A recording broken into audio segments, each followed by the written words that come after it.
L'année dernière, à la surprise générale, Sylvie Tellier annonçait officiellement son départ du comité Miss France.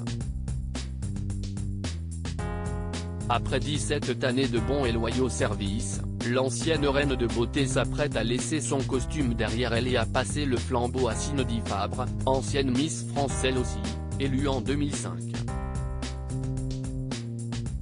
Si jusqu'ici la mentor était restée très évasive sur son départ, elle a cependant accepté d'accorder une interview exclusive au journal Le Parisien. Samedi 17 décembre 2022, Sylvie Tellier fera ses adieux au comité Miss France. Mais avant de passer définitivement le relais à Cindy Fabre, la blonde de 44 ans tient à faire le bilan de ses longues années passées à accompagner les jeunes Miss France. J'ai rempli tous mes objectifs, gagner Miss Univers, voir le président de la République à l'Élysée, les Miss sont devenues des stars et ont enregistré les meilleures audiences. Dans d'autres circonstances, je ne serais peut-être pas partie. Mais là, j'ai 44 ans et les femmes ont le droit à plusieurs vies, a-t-elle déclaré dans les colonnes du Parisien. Des désaccords assumés. Il faut dire aussi que les derniers bouleversements concernant les règles de participation au prestigieux concours n'ont pas su convaincre la mère de famille. Si estime ma décision.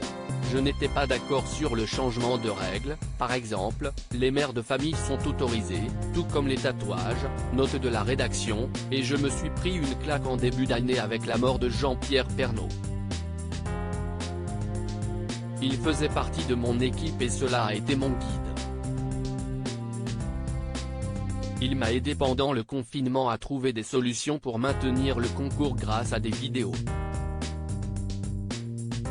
L'année dernière, même malade, il était président du jury, et c'était un si joli cadeau de sa part. Sans lui, Miss France ne sera plus jamais pareille, a-t-elle déploré avec tristesse.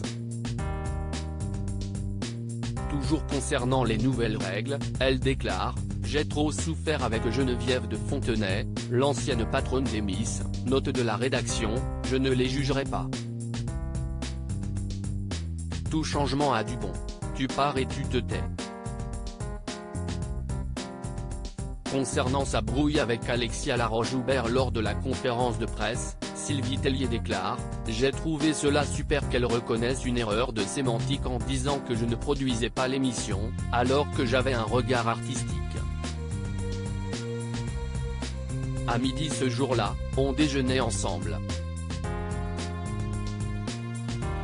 Ce n'était pas une éruption volcanique de ma part, j'ai été vexé car on travaille tous ensemble. Ce n'est pas parce qu'on n'est pas d'accord qu'on est en tension. Malgré son départ, Sylvie Tellier assure avoir plein d'autres projets. Convaincue que le concours continuera d'exister après, elle quitte le navire avec sérénité. Je suis tellement contente de redevenir simplement Miss France 2002. De ne plus être celle qui rappelle à l'ordre, si est un poids qui s'allège. Je veux être une femme d'affaires, avant d'être une personnalité publique, a-t-elle conclu avant d'admettre tout de même son regret de ne pas pouvoir accompagner Diane Lair, Miss France 2022, à Miss Univers.